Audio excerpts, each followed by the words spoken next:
You're listening to Music Tectonics.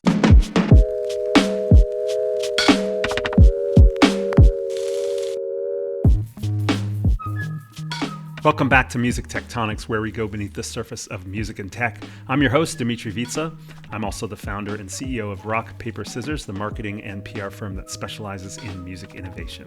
This week, we're continuing our conference conversation series from last month's conference with a panel called Betting on the Future, where investors see creator tools thriving alongside AI. In this panel, Andrew Kahn from Yamaha Music Innovation sits down with three venture investors who are actively shaping the future of creative technology. David Ma from Powerhouse Capital, Jason Ye from Patron, and Connor Sunburg from Amplify. They dive into what actually excites investors in the creative tools space, why most creative tooling companies probably shouldn't raise venture capital, and how to think about building products that people use for thousands of hours instead of just experimenting with for a week. Whether you're pitching investors next month or simply curious about the creator economy, this panel offers valuable insights on what makes ideas fundable. But first, the news.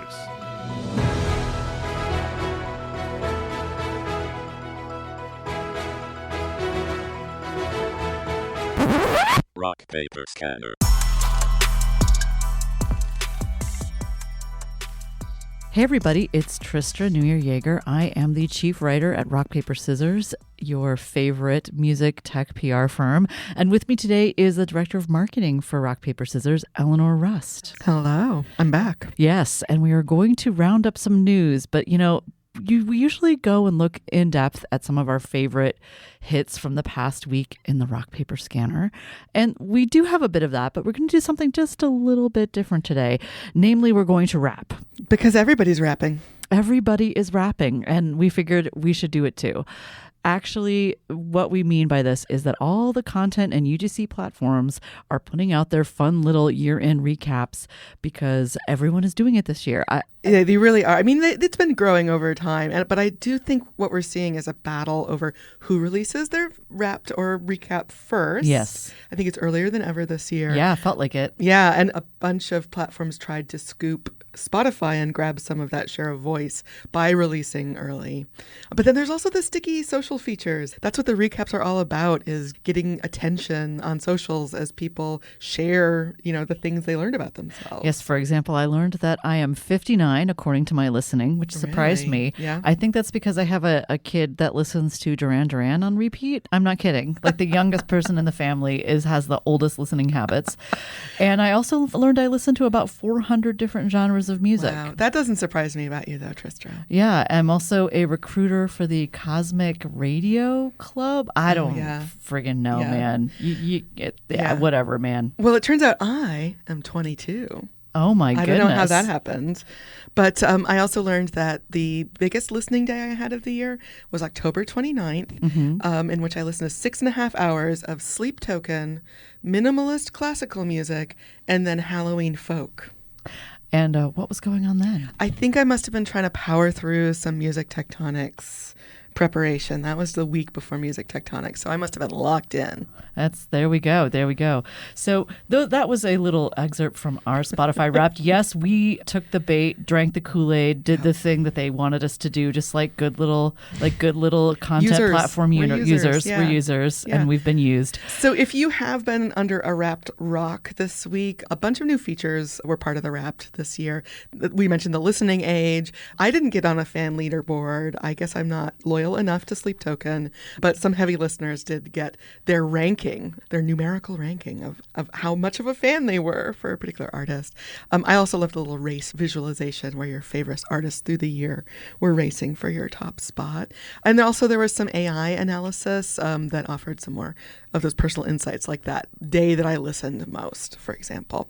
But I want to particularly highlight a new social feature called the Wrapped Party that compares user stats and awards. You invite your friends and you get the award for like the saddest listener, I guess. The happiest listener. I don't know. I haven't done it yet.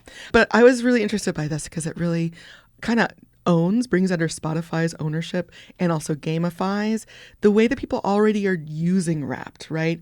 All of those posts on social media where people are either bragging about their listening habits or confessing to their guilty pleasures. This felt like a really, like in Spotify's own platform, they're trying to capture that mood. And they have been rolling out or re-rolling out a bunch of social features this past year, including DMs, which disappeared for a while and then we're back, and then some other social things like jams and shared playlists and some better ways to combine your listening habits or create something together.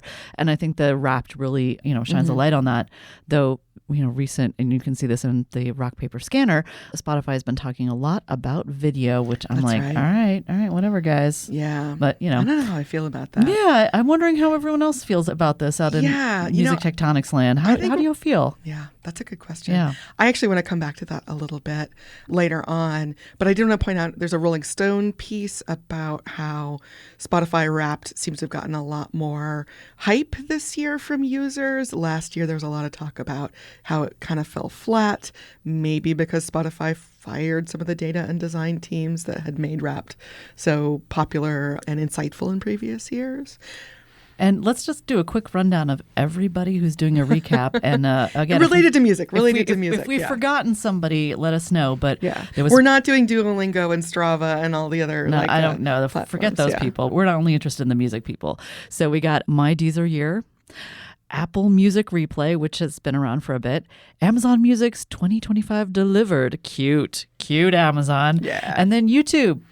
Yeah, YouTube has had, like YouTube Music, the app, has had a recap feature for a while, getting on the Spotify bandwagon. But this year, they added a separate 2025 recap for video. So if you're a YouTube Music user and a YouTube user, you're going to have two different recaps. So it'll show you the most watched channels of your year and kind of assigns you a YouTuber persona, YouTube watcher persona. And it does include music stats because, so many people globally use YouTube for music discovery, music listening, going, there's a lot of behind the scenes material. So even if you're not a YouTube music user, you'll find music statistics there. There's a good story in The Verge about that.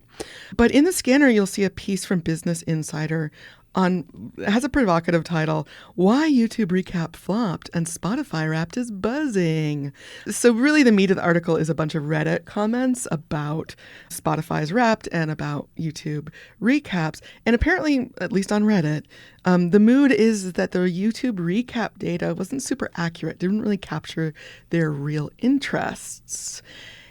That's interesting. Yeah, it is, because I wonder if the Spotify and the other music streamers occupy a different place in our lives than YouTube. And I wonder if this is showing the limits of a recap for really capturing our personalities. Well, that's true. With YouTube, you could be doing something like looking up how to fix your washing machine, trying to you end up watching a video about some kind of really practical thing, or you could be looking for videos of the guys who raided the Louvre and trying to avoid the AI generated ones that are in those search results. There's could be so many reasons to look up videos and watch them on YouTube that would have nothing to do with your personal taste. Yeah. Whereas with music streamers, I use music for lots of different purposes, different things for exercise, doing chores, working, having fun. And I have diverse tastes like you do, right? Diverse genres. But I think for music, even though there are lots of different facets, they're all facets of you. Yeah, right? That's true. They feel like parts of my identity, things I've chosen. And I don't think watching the tutorial on fixing your washing machine feels like part of my identity. Yeah, exactly. Depends on the person. Yeah. It is funny how my Wrapped last year was totally polluted, and somewhat this year by my youngest, who I haven't given his own part of our family account. So a lot of strange. So for those of you out there that share a music streaming account with a younger person, my condolences on your bizarre Wrapped results. I remember in 2020 during lockdowns, there was a lot of talk about that families were locked down together. Kids needed lots more stimulation, media, music in their lives at home with their family Spotify accounts rather than, school, daycare, etc. Yeah. And a lot of people's Wrapped, I think, were a little bit skewing towards the Baby Shark. Yeah, exactly. Black and nothing like having lots of. Last year, my top artist was Dr. Dre because of my son. Well, to wrap up, I think taking away from this, I feel like it should be no surprise that it's the music streamers that made these recaps popular and keeps them sticky, right? Is that people own their musical tastes and feel like their musical tastes represent them in the world in a way, even if they do feel like they're putting their guilty pleasures on display. And the question still feels open to me whether other kinds of content platforms capture that. If it's a place you do everything, do you really want to own all of those everythings? Well, and music is very much an extension of the human heart, even for very casual listeners. Almost everyone has had the experience of having an emotional reaction to music. And, whether you've had an emotional reaction to a video, I guess that's also a very common experience. But there's something about music and feelings, and I think that makes it feel much more, there's more personal investment for a lot of people in music compared to other forms of media or entertainment. So I think we should leave it there. Yeah. With that, we're going to wrap this one up. Hey. And please stay tuned for the rest of the episode. And if you want to read more exciting insights and a great collection of articles in your little inbox every week, just like your own little weekly Wrapped from the music, business, trades, etc., go and sign up for the Rock Paper Scanner. All right. Thanks so much. And on with the show.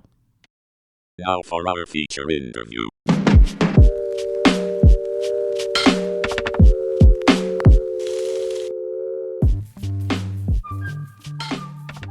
All right, now this next panel is our investor panel. The panel is Betting on the Future, where investors see creator tools thriving alongside AI.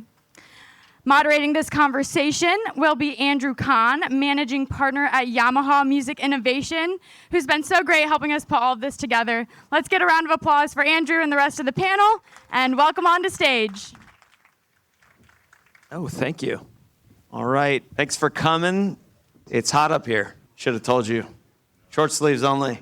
Well, look, we've got an incredible panel here. We are going to open up to Q&A for the last 10 minutes. I'm sure a lot of the founders in the audience will have really good questions. It's a really talented group of investors, and I'm appreciative to each of you for joining us. I'm going to go down the line. I'll start with David Ma. David's a principal at Powerhouse Capital. Powerhouse is a Los Angeles-based venture capital fund exclusively dedicated to global technology investment opportunities in media, entertainment, sports, and gaming.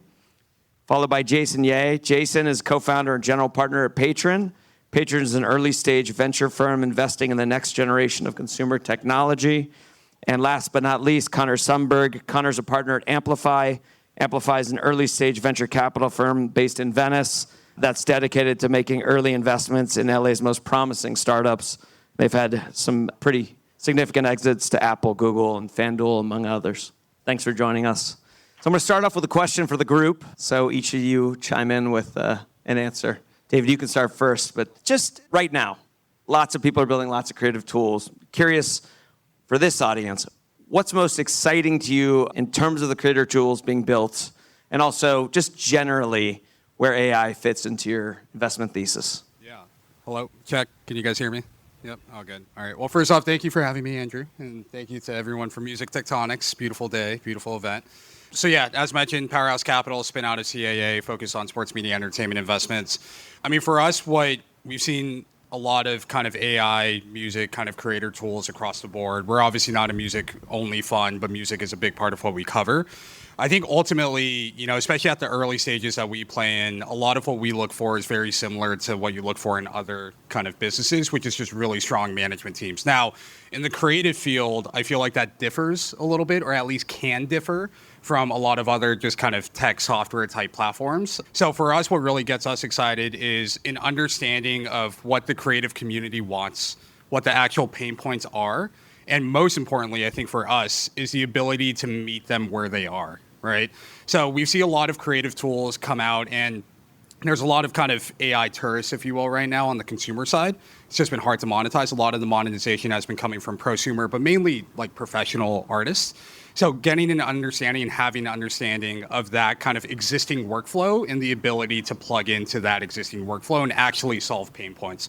We also see a lot of people just creating really cool tools, don't get me wrong, like very cool outputs and stuff like that, but it's not actually making creatives faster, more efficient, better at ideation, et cetera, et cetera. So oftentimes what we look for are management teams that really have a connection with that creative community, understand what they're going through, and want to connect and just make their life easier by meeting them where they are. I would say those are the main things. AI as a thesis, we view it as offensive and defensive. So offensive, new tools that are coming out, but then also defensive, all of our portfolio companies have to be using AI in some way. I don't care if it's just ChatGPT to make you more efficient at search or something like that, but it's kind of across the board, both from a new perspective investment side of the house, again, meeting people where they are, but then also existing portfolio companies adopting. Cool. Thank you, Andrew, for having me and everyone for being out here. So I think on our side at Patron, we're influenced a lot by where we came from initially. So my co-founder and I were at Riot Games. I joined the company a couple of months before League of Legends launched, and I was there for over 9 years. And then our third partner, Amber, was acquired into Discord and was helping Discord kind of expand into a lot of other verticals outside of games. And so we think a lot about, I think in general, consumers don't necessarily think about, I'm going to use an AI product versus a non-AI product. I think they just use great products that help them do something they need to do. And I think our bias from a venture investing side is to find founders building products that can scale to hundreds of millions of people that they can use for thousands, they come back to for thousands of hours. And I think as it relates to creatives and creative tooling, I think we generally don't believe that there will be 100 million people making movies and like making music professionally, making animation, generating images.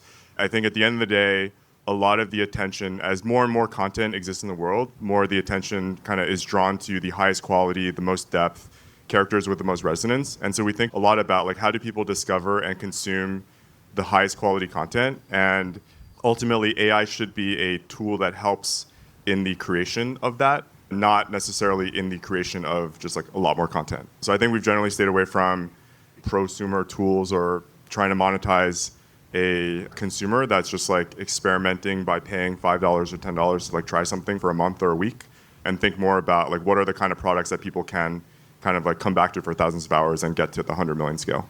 Awesome. Is this working? Everyone can hear? Cool. Yeah, I think one of the things that we've been paying a lot more attention to is sort of, with AI, it feels like everything is now up for grabs again. And I think when you have sort of a platform shift like this, there are new primitives that emerge every time. And so I think a lot of what we've been paying attention to are what are the early primitives that are catching on and that people will, kind of follow and use more over time, right? And so I think paying attention to early things like, the Sora launch, right? It sort of had this like meteoric rise, and then now people are kind of questioning, was it a flash in the pan? Is that going to stick around? What role does like AI-generated video have in broader consumer landscape? And then at the same time, you have, ChatGPT and OpenAI was talking about a product called Pulse, right? Which I think is also very, kind of interesting, unexplored territory of this idea of like, how do you kind of make more personalized experiences for end users at scale? And the fact that you can now use AI tools to sort of, create these new feeds for consumers one-to-one, right? And so those are just two examples, but I feel like anytime we see a platform shift like this, we pay a lot of attention to what are these new primitives that are emerging, and then what types of both consumer and enterprise experiences are built off the top of that. I think broadly, like trend-wise, what we've kind of looked at are, democratization pitches are really interesting. When you sort of have a function or an idea that used to be relegated to kind of the 1% to 5% of a market, how does that then, become available to the entire market? And then also, I think, historically, we've just looked for like staying power, right? So how do you kind of find things that are going to be relevant to, a broad swath of creators, but then also, kind of influence the buyers where the real capital flows are over time, right? And so I think what we've tried to avoid is kind of the trap of like going after the quick bursts of kind of attention or media and looking for like what are these things that are kind of like slow shifting or more meaningful behaviors that are moving over time. But yeah. Actually, that was a great answer, apparently. the first person to break a sweat loses. So It'll probably be me. I'm gonna Connor, have to I'm use the jacket. But I'm gonna stay with you because you brought Yeah. up an interesting point. So, like, what is a sustainable business model? Like, where do you see moats emerging? What are you looking for? Yeah. I think, there's a lot of, like, an example, right? Like, I thought, Sora was super interesting just in, like, it felt like the hardest invite to get in town for a bit, right? And then you sort of had all of this conjecture over, is this going to be long lasting? Is it going to be short lived? And then now we're seeing sort of like the tail off in attention from there. And I think oftentimes it's not about a mad dash to a new platform or the first couple videos that get brought around, right? Like, I kind of take the opposite side of the bet of, like, there were people saying that you're going to see all ads will be AI generated from here on out, right? Because the cost is so much lower. And I think you hit saturation points, like, very quickly and faster than people expect, right? And I think most consumers don't want to go into a feed and just see all AI generated content. And a lot of the early ads that you saw that were AI generated in large part, I think performed because they were different, right? Not because it was like a fundamentally better experience. And so I think those are, maybe it's an inversion to your question, right? But those are kind of things that we look at as like warning signs, where are people actually going into this? Are they sticking with it because it's just new and different in that moment? Or is it actually causing like a fundamental shift in like the way they create what consumers have to say, right? So looking for something that's more of like a deep behavioral shift versus just interesting because of the novelty. I think there's a big gap between like what the technology enables and what people actually want. So this idea of like taste, and I think music is probably the best example of this, where I think you have some founders of companies where they talk and it literally seems like they don't like music. Like, they genuinely don't like music. They don't have artists they follow. They don't have songs they like. And they think that the perfect world is I'm going to type into a text prompt and generate songs that I'm going to listen to all day. And that's fine. I'm sure there's people who are like that. And I think those people will spend money kind of, if that's replacing the time they spend on TikTok or other things, like, maybe that's sustainable. But I think by and large, like, people who love music, who spend the most time around music, who want to make music, like, that's not how they think.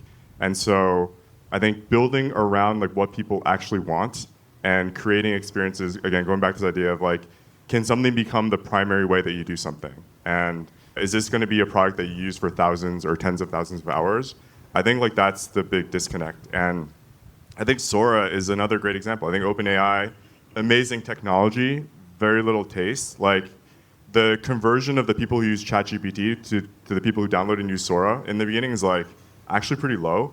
And if you look at like what Sora is used for, it's predominantly generating content that people post onto TikTok and Instagram. And so if it's just like another creative tool to like put content on other platforms, like, that's not going to be valuable long term.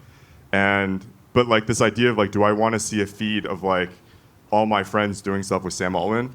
Probably not, right? So, or with Logan Paul or whatever it is. So I think like there's a gap right now between kind of like what technology enables and what people actually care about and resonates with like large audiences. And helping to close that gap is going to be really important. And the companies that kind of capture the most value are going to be the ones that understand what people actually want. Yeah, I agree with all that. And I think it goes back to kind of what I was saying before about there's a bunch of AI tourists. Everyone wants to try it out. You can make cool videos. I've seen hilarious videos with Sora on TikTok. But it doesn't mean that those people will be, first off, stick around is one thing, but second off, be willing to pay, right? There has to be some type of ROI, right, if you're paying for a product. And I think that's why for us, most of it comes to, again, kind of B2B, kind of workflow, plugins, meet people where they are, because that's the people who already have a budget, are already spending. And it's just more about capturing that spend into a more efficient way to do things that are already there. Behavioral shifts are coming. It's definitely going to come. It's arguably happening right now. But these behaviors from kind of already paying users are already there. And AI, it's much easier to believe that those dollars will shift to AI than a brand new behavior starting because of AI, right? It'll probably happen, but it's easier to believe that the behavior just stays the same. So I think that's one. And then, honestly, I forgot my other point. No, I'll stay with you because you led me into my next question. So, and we talk about this a lot, like if you're replacing or augmenting an existing behavior, you're only going to capture like a sub-segment of those people, right? You're going to get that small margin on what they're already paying. So like, if you're making a venture bet and you're trying to hit a home run, a 20, 50, 100x, you're not actually betting on that segment. You're betting on their ability to get beyond that first cohort, that niche. So how do you think about that? Like, how do you say this could scale? This could find bigger audiences? Yeah, it's a great question. So first off, a little bit just about how Powerhouse invests. We are very sports media entertainment focused, right? So we're not necessarily like deep tech investors. We're not investing in the open AIs. We're not chasing the open AIs. Not that we'd be able to get in anyways. So we also have to level set our return expectations and ultimate exit expectations with the size of the market, right? Which is just inherently smaller than just general tech, right? So that's first and foremost. But that's more on the kind of back end investing side. What I would say is that, a lot of people right now, if you're not one of the huge conglomerates, this is my view, not one of the huge conglomerates or one of the huge kind of tech giants that's funding AI, where it's okay if they go the consumer route and they don't have kind of right-size unit economics for 5, 10, 15 years, who cares? Then by all means, that's a pretty tough competitor to go against. My perspective is, especially at the early days within media and entertainment, you get two things by going B2B to start. One, you get a proof point that the big guys can use you and it's high quality and you can take them into the feedback loop to actually improve the product. So that's the first thing. Second thing is you're stealing that share first, right, of spend that's already there, which early days is really important because one, it shows that you can monetize, and two, it extends your runway, right? So just from a funding capacity and funding need perspective, it's lower than trying to compete with an open AI or something of the sort. That's a drastic example. So from my perspective, going the B2B route to start is the most prudent way to do it, improve the product, and once the big guys get it, you get somewhat of a halo effect, at least that's the thesis, and then it kind of trickles down from there. It's always right, do you start consumer and then go up to B2B or go B2B and then go to consumer? Ideally, these products would go consumer. I just think B2B is the easiest place to start right now in the given age. So, How do you take it from niche focused to, like, how do you think about that, Jason? Like, it starts with an active group, but how do you get to the thousands of hours of sticky users?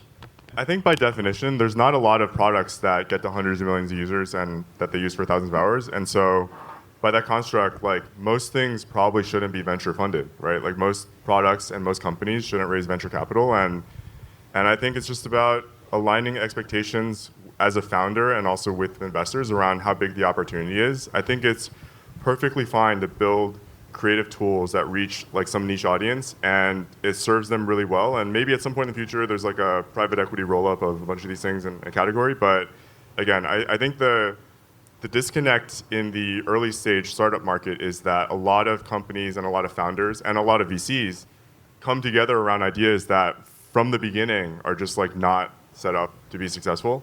And then the moment you take venture capital, you're on a clock to basically hit the next milestone to raise your seed round, your Series A, your Series B. And I think the reality right now is like there's never been greater expectation of what a company can show with little capital, given the kind of efficiency gains of AI. Small teams, revenue immediately, getting to like 10 million plus ARR, whatever ARR means. I think like a lot of people are just heading down this path where I think if you kind of spend a little bit more time up front, you'll see that like a lot of these things probably aren't going to get to venture scale, which is fine because there's a lot of investors and a lot of other types of capital that you can raise to build businesses. And I would actually argue like most creative tooling companies probably shouldn't raise venture capital. I don't know if that's controversial, but it should be obvious by like a numbers standpoint, but I think that's something we think a lot about. And then so us coming from games as well, like if you look at games industry, like how many gaming infrastructure companies got to venture scale, it's like not a lot. And like Epic Games only got there because Fortnite became a really successful game. Like the engine business itself wasn't great. And if you're just one of like 50 tools that hope to get distributed through the Epic store, like what are your odds of being venture scale is like pretty low. So I think we think that like tooling, unless it truly unlocks like a new platform that a lot of people have to spend time on, is just like a really tough space to build a venture scale business. Connor, you got anything? Yeah, I mean, well said. I feel like that echoes a lot of how we think about it. And, not needing to raise venture can be a great thing, right? Like, I think a lot of businesses who are, building great products for creators, for communities, you can build a phenomenal business that way and not need to kind of saddle it with venture.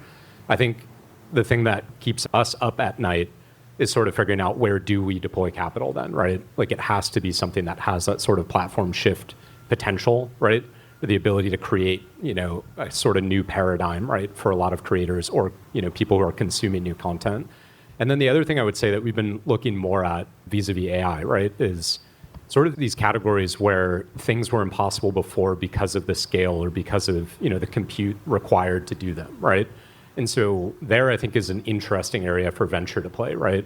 Where we're looking for, if you were a top 1% creator, you have teams of people who manage certain functions for you, right? And a lot of times, like, the answer is don't throw more people at those things, but like, how do you make those people more effective? Or how do you take what those best-in-class teams are doing and make that accessible to the long tail of creators, right? Who don't have the same kind of reach or audience, right? And there, I think there are opportunities for, kind of new tech to take on, a much bigger portion of the wallet there. Just for the founders in the audience, changing the tenor, can you share a little bit about your process? How from the time you meet a founder to the time you might say no or make a decision, how does that go? Like what maybe if each of you could share a little bit about your process? Sure. Yeah, I think the things that we look to do are, one, kind of keep it effective on your guys' side, right? And so we're not trying to drag things out for a very long time. I think generally we try to make decisions in a matter of, a couple weeks. And most of what we try to do is recognize that we're not experts in every domain, and it's impossible for us to be, right? And so a lot of what we spend our time doing is talking to, folks who are building on the ground in each of these different areas and developing that network on our side. So the heavy lift of our process is us having conversations with the right people to feel that we understand, sort of the domain that you're building in, right? And so the majority of our time is spent on that. And then I would say a lot of it is just getting to know your team. If you're a B2B focused company, talking to early customers, early partners of yours, really just understanding how you fit into their workflows, what they're doing, right? If you're a consumer company, it's a little harder. We can't pull every user, right? But generally there, we're looking for anything we can find, right? What is your early community response? What are people saying on, Reddit or on, Discord or on forums, right? Where can we kind of get early hints of the role that you're kind of playing in, their lives, what's standing out, right? So that's, I think, the majority of the focus of our process. But yeah. Cool. On our side, so we're investing out of a $100 million seed fund. We typically write initial checks between $2 to $5 million as a sole lead or co-lead at the seed stage. Seed is a pretty flexible term. I think for us, like, we would prefer to invest like after products have been launched in market, where there is a little bit of kind of organic traction around or usage of the product and some early hints that business model makes sense and or there's actually real business model traction. And something we think a lot about, because we typically are the sole lead or co-lead, is are we actually the best investor for getting the company to the next milestone, the Series A round, the next round of funding, and thinking through like what needs to happen for that company and in what ways can we as a firm accelerate the company towards that. We spend a lot of time with founders around, and again, I think this is the right Discord bias, like those companies built products that got to very large user numbers without spending a lot on user acquisition. And so what is the unique wedge or edge around distribution? Like, do you know the early core users of your product? Can you demonstrate that you already have them like very close to the company? And does your product actually enable those early users to basically evangelize and build the community? And that's something we think a lot about. Yeah, but I would say like every company is different. We invest across every consumer vertical, so it's hard to say there's like a checklist of precise things that we look for. Yeah. That's great. Yeah, and for us, we have two strategies for kind of what ends up being around A's and B's. We prefer to lead, co-lead. So that process looks a lot like Jason's process, where it's longer in nature, a little bit more conviction-based, a little bit more consensus-based. We look at your best customers, know your best customers, KYBC is what we say, retention, all the typical metrics. But again, it does kind of change depending on company, because we do things from, gaming companies to talent management businesses going across, again, just all sports media entertainment. But that's a little bit more analytical. At the earlier stages, it sounds more like Connor's process actually, where it's a little bit more, what's the founder's background, how big is the market, more of the qualitative stuff, but then also, because we're only focused on sports media entertainment, odds are we've probably come across someone that has come across either your business or someone you've worked with or something like that. So a lot of network calls just to get kind of reference checks. What do you think about the market? What do you think about the approach, et cetera? And then at the early stages too, even though we don't lead, we try to share that all back to you. That way you know the feedback from the broader market. It's one of our value adds we see too, where we have a very hyper-focused network. Maybe you don't have as broad of a network, or it's at least a complementary network. That way it can help your research as well. So it's kind of how we think about that. How are we doing on time? We'll do one more question and we'll turn it to the audience. Also, for the founders in the crowd, people building at the intersection of creativity, consumer, and technology, piece of advice. I would say just think a lot about the audience you're serving, whether that's the people that are using the tool and or the people that ultimately consume the content. And think a lot about why are they going to spend time either using the product or consuming that content when there's so much other content that exists in the world. We think a lot about this idea of can you become the primary way that a large enough audience wants to do something online? Because if you are the secondary, tertiary, or you're just doing something that's competing for, if you're actually trying to get people to spend less time on TikTok or something like that, it's actually pretty challenging, or playing League of Legends or Valorant. And so, yeah, I would lean a lot into understanding your audience and what motivates them and why they're going to want to use whatever it is, either the creative tool and or consume the content that comes out of the creative tool as a primary form of some kind of entertainment or time. I think that's something that a lot of people kind of overlook, and they focus more on the what can the technology do, not why are people using it. Actually, going off that, know your audience, fantastic. And then also know your competitors. Because where we sit, it's our job to see everything, right? So if you're building a Gen AI VFX tool to help with scripting and post-production, right? We've seen 20 of them, right? So what is your differentiation point? How do you know this isn't going to be a commoditized market, right? If there's so many people going after the same thing, we always say, is this product 10x better than the next competitor, right? So I know you guys are in build mode. It's really difficult. I know you guys aren't necessarily out there seeing everything, but do your best before fundraise, just to know who your competitors are, know your competitive advantage, and then really honing in on that point on top of the audience point. Yeah, I was thinking probably different advice depending on what you're looking to do. I think speaking from the frame of things that are going after that venture scale kind of vision, right? I would say and I don't think this is universally the case, right? But I think I have been a little bit more kind of sad to see in a way, right? But some of the rhetoric out of a lot of the companies that are building AI tools, I feel is going more towards this vision of how do you replace people? How do you, shave small percentages off margin, right? How do you kind of disrupt in that way, right? And I don't think that's inspiring to a lot of people, right? It's not inspiring to your prospective audience. It's not inspiring to investors. You don't want a cobot? Yeah. And so I think for us, right, we get really excited when people are, thinking much more of this lens of how do you empower the people in your audience, right? It's I think if you really believe that AI is going to transform a lot of what we do and scale, people and their ability to reach, much larger audiences, there's this fundamentally kind of uplifting part of that vision that people aren't kind of going after as much. And I think it's awesome when we see companies that are really leaning into that. The other thing I would say is, more out of the box, right? I think there are sort of mediums that are underexplored right now relative to some of the stuff that we see. You see probably thousands of pieces of content about image gen or about video gen, right? I think voice is underexplored right now. I think the idea that we were talking about before about pulse and things like that, where it's sort of you have the ability to do these passive data informed experiences, where it's sort of you as a consumer can wake up every day with something that has done a lot of work on your behalf, right? And that's now fundamentally possible for the first time, right? There's sort of these new primitives that are starting to, rear up that I think will be really cool, kind of feeding grounds for new consumer products and experiences. There was a great thread that I was looking at the other day that was kind of debating what is the definition of consumer today, right? And I thought it was very funny because they were talking about is ChatGPT a consumer product? A lot of people are oh, it's an enterprise business, it's a consumer. But the same thing would be said of a lot of the tools in the past that have kind of become these big companies. I was talking to a friend about Robinhood, right? Robinhood, when it started, I think a lot of people wouldn't have, viewed it as much as going to reach the audience that it has, right? But I think it really capitalized off of, a few kind of core innovations that allowed it to create new behaviors for millions of people, traders, right? And so I think you're going to see a lot more things kind of get dragged into the consumer category that people would have said, oh, maybe this isn't, right? We're paying attention in healthcare as an example. We're paying attention in law, right? I think those are interesting feeding grounds to create consumer experiences in the way that you haven't had those before. So yeah, I think, I don't know, I guess the pitches that are a little weirder, right now, I think are, very exciting to us. Awesome. That was great. Okay. Open it up to the audience. Say your name and speak loudly. anybody else wants the mic, I don't mind taking it around if you need me to, Andrew.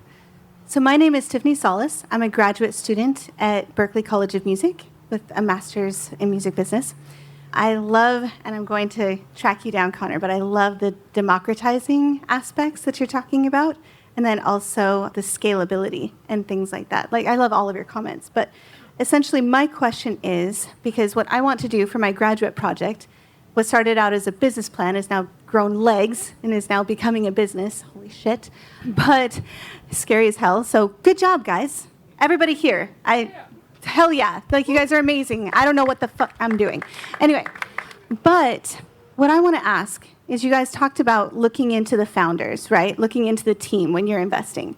So as somebody that doesn't know anything about tech, but I have these ideas that I can tell you about at any point to democratize mental health for the creative industry, but then also to put it in the hands of anybody who wants to use it in any industry.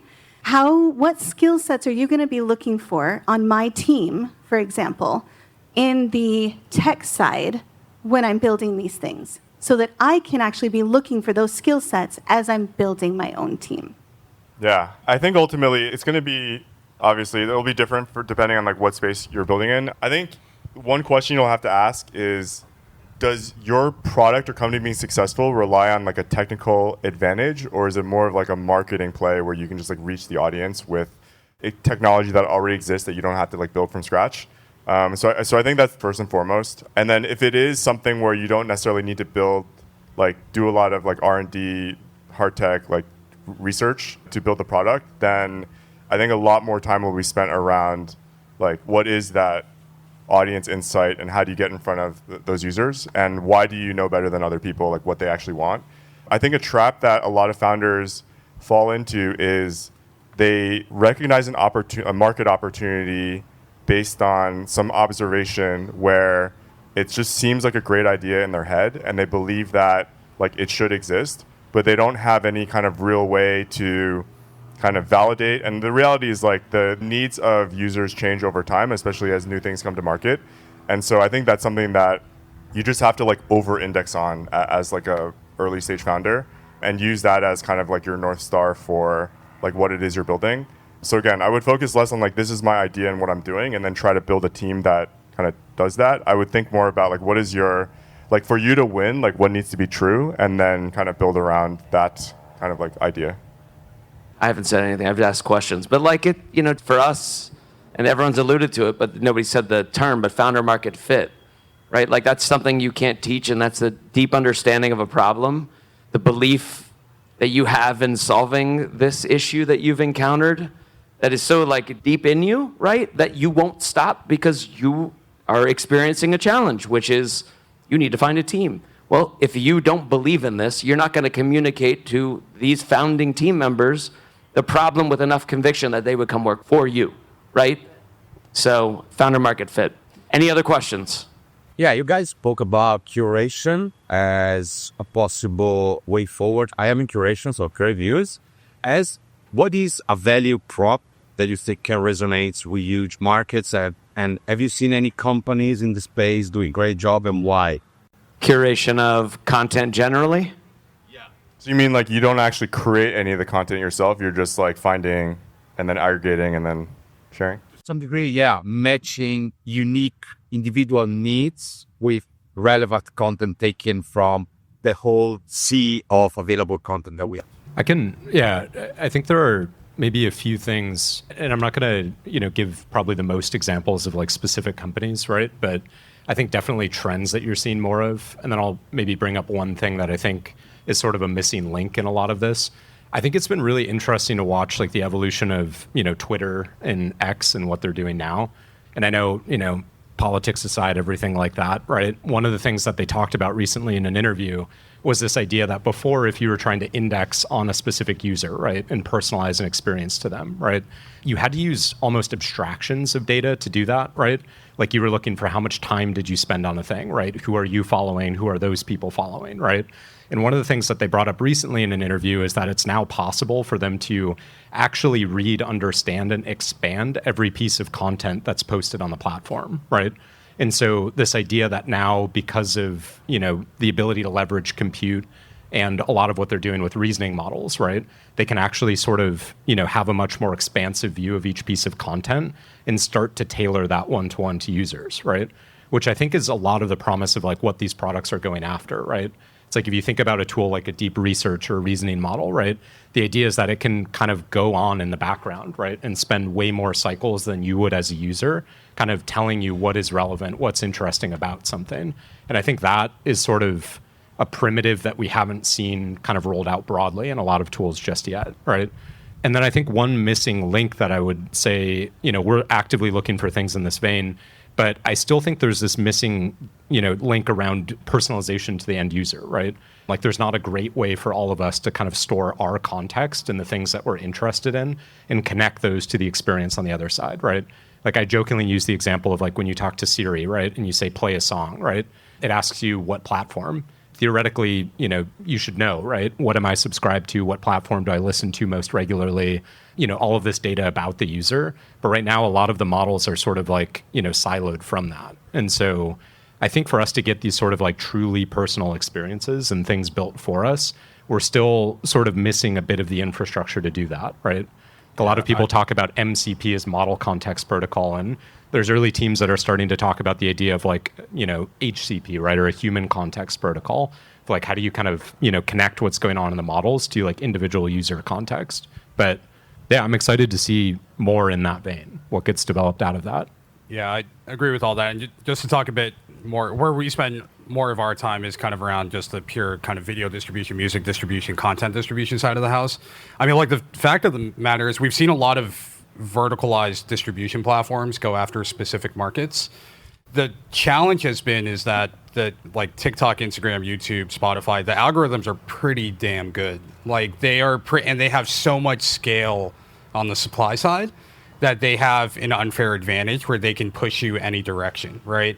I think the argument you have to make a verticalized platform work is that you figured out, and there are these niches, but you figured out these niches that are just so willing to spend. Instagram, TikTok, YouTube, they're not going to build specifically for it.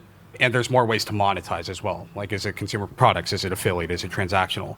I think that's the only way, in my opinion, that a verticalized distribution platform works in today's day and age where distribution has gotten so big within a very few amount of players. The good thing, though, on the content side, to take the other side of that is, Jason and I were just talking about this, with all the AI kind of slop going on, we hear a lot, I'm sure we all hear, there's going to be just so much content. But I don't think I've heard anyone in the past 10 years say we don't have enough content. We have way too much content already as is. Ultimately, the algorithms will service the quality products and the quality content to the top, right? That's what they're there for. And when I say quality, I don't mean just high spend, but just content that can find an audience. Now, you can make an argument that that's going to be more talent-driven, more authenticity will matter with AI, et cetera, et cetera. That's all to be debated. But the fact of the matter is that, quality content, in my opinion, will still rise to the top. And these algorithms, to be honest, will just become more and more important because they'll have more supply to play with. Thank you guys so much for all of the information about where your head's at and where you want to put your dollars. My question is about, I've heard a lot about forward-facing consumer applications or distribution platforms. You just touched a little bit on my question, but how much are your funds focused on the infrastructure and the back-end side of things that are clearly antiquated and now we have more disruption? How much of that are you weighing with these new applications when the infrastructure isn't quite in place even for today's applications? Yeah, no, it's a great question. I mean, this goes back to, first off, it all depends on the fund, right? So we're a small sample of the market, right? So, you may have consumer-only funds, you may have infra-only funds, you may have B2B-only funds. To me, I still think and it has to do with go-to-market, it has to do with the current market within sports media entertainment, so maybe a little specific. But I still think that the B2B side, building infra for a budget that's already there, improving existing processes, from an investment perspective, is the easiest story to believe. So I think that when we think about investing in the AI market, sure, there may be some consumer apps, and we've seen some consumer apps that are just killer, and it's really impressive, to Jason's point, what they've been able to do with AI. Of course, we'll take those bets. You have to get into the winners. But in terms of getting creative, in terms of building for a specific market, like this market, to me, it still feels like the best place to start is B2B on the infrastructure side, just making existing processes easier. So I would say for us, a big amount of our attention is going to that space. And then we're kind of opportunistically looking at the consumer side and getting them where we can. It's hard to get into the big consumer guys right now as funds. So, All right. Thank you so much. Thanks for listening to Music Tectonics. If you like what you hear, please subscribe on your favorite podcast app. We have new episodes for you every week. Did you know we do free monthly online events that you, our lovely podcast listeners, can join? Find out more at musictectonics.com. And while you're there, look for the latest about our annual conference and sign up for our newsletter to get updates. Everything we do explores the seismic shifts that shake up music and technology, the way the Earth's tectonic plates cause quakes and make mountains. Connect with Music Tectonics on Twitter, Instagram, and LinkedIn. That's my favorite platform. Connect with me, Dimitri Vitsa, if you can spell it. We'll be back again next week, if not sooner.